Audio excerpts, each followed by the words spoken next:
got a very illustrious group of individuals here, and we are tackling the topic of, is there a global consensus in crypto?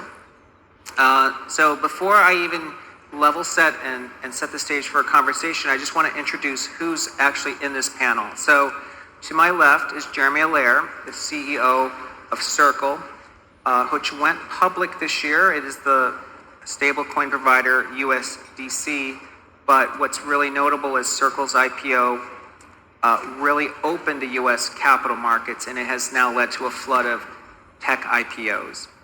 Dr. Saifedean Ammon is a very well-known author, the author of the Bitcoin Standard, and is a very published author and has a lot of important views around Bitcoin. We have Brad Garlinghouse, the CEO of Ripple, who also recently just got married, so congratulations. Thank you. Yeah. Thank you. And we have Ricardo Salinas, who's the CEO of Salinas Group, a huge Mexican conglomerate, very successful entrepreneur, and very famously made a very large personal bet on Bitcoin. Yeah. So let me level set by talking about a global consensus on crypto, because I want to juxtapose two very opposing views. The first is that crypto has been a huge outperforming asset class. If we look at the last 10 years, $1 million invested in the S&P 500 today would be worth $3 million. $1 million invested in Bitcoin 10 years ago would be worth 116 million. $1 million invested in Ethereum 10 years ago would be worth $500 million today. So as far as asset class performance, there is nothing even approaching the returns that have come from crypto. Yet we know that major institutions actually dismiss crypto completely. We know a major bank CEO says that he still doesn't care about Bitcoin, even though his customers want to use blockchain. And a recent Bank of America survey shows that 76% of clients have zero exposure to Bitcoin. So the vast majority of institutional investors do not want to own any Bitcoin. So it made me think about what are some things to talk about with consensus around crypto today globally. And I think there's two topics that we can cover in the next 30 minutes. There's just so much to talk about, but I think we can cover at least two. The first is crypto a genuine asset class, investment class? And the second is the consensus I believe that exists in this group is that crypto sits at the intersection today of two super cycles. One is Wall Street moving onto the blockchain, evidenced by stable coins and eventually tokenization of assets. But it's also sitting, I think, going to play a very important role in agentic AI. And that means that any region that supports the growth of blockchain and invests in it is going to also be sitting at this important intersection. So perhaps to start with the first topic, I'd like to ask Dr. Saifedean, is crypto an asset class, and specifically Bitcoin? Yeah, I think there's increasing clarity emerging around Bitcoin as being in a class of its own, essentially, as an investable asset. I think Bitcoin's demonstrated great product market fit. It's a decentralized currency. There's no issuer. There's no authority behind it. It's been launched in a perfectly fair way that anybody could mine and anybody could buy at the same price. So it's been relatively easy to convince regulators around the world that this is a commodity rather than a security. And I think this has become a pretty stable view among regulators, and I think among investors as well. I see that more and more people are becoming open to the idea because I think ultimately it serves a market need that is very well established. People all throughout human history have used money, and there are properties that make for good money, as I discuss in my book, The Bitcoin Standard. And there are these properties. I think if you look closely at Bitcoin, you'll see that, as I like to explain it, it's the most advanced form of money. It's the hardest form of money that we have, Its supply grows at the lowest rate of any money ever discovered. And it is also the fastest money that we have. It allows for international clearance without having to go through political authority. So this is becoming more and more appealing to people in capital markets, and I think there's more clarity in a regulatory manner for this, and I think we're going to be seeing more and more adoption worldwide. I think, the growth of Bitcoin has been tremendous over the past 16 years, and it's worked practically flawlessly, so I see it only increasing. Countries that have taken the lead in regulating Bitcoin in a permissive way have benefited their people. People have been able to buy it and hold it, and people who have held it for a long time have benefited from it enormously. And countries that have been late or countries that have been hostile, I think they should really be taking a long, hard look at it, because they have effectively failed to make a dent in its growth, and all that they have achieved is to deprive their citizens from the chance of accessing this in a very easy and convenient way, and therefore deprive them of the chance of using this incredible new technology. Great.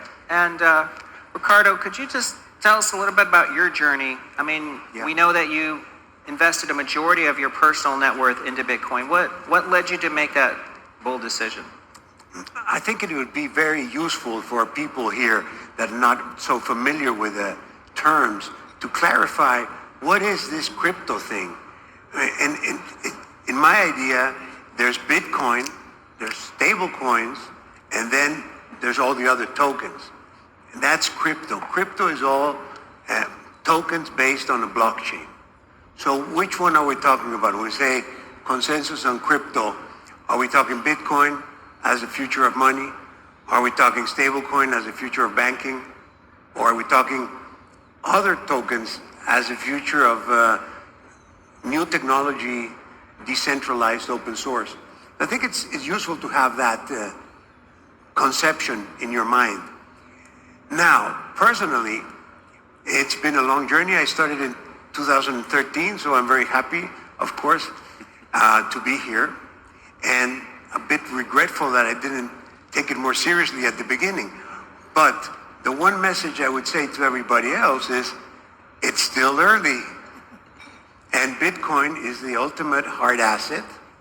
Maybe a combination of Bitcoin and gold will save your savings from this pernicious debasement that's going on across all the currencies, across all the countries. Okay. And, when I think about the Bitcoin rationale, why investors buy Bitcoin, I think one of the principal things that draws them here is the idea that Bitcoin is digital gold. It's a store of value in a world that's increasingly digital. What do you all think about the idea of, is Bitcoin going to be attractive if gold itself is available on the blockchain? So that if gold becomes digitized and we can buy it as easily as we can buy Bitcoin, would we still want to own Bitcoin? The thing about tokenized gold is that you still have the counterparty risk. And you might show up there and there might not be any gold. The thing about Bitcoin is that the token itself, once you have it in your address, that's it. It's final settlement. So there's a big difference.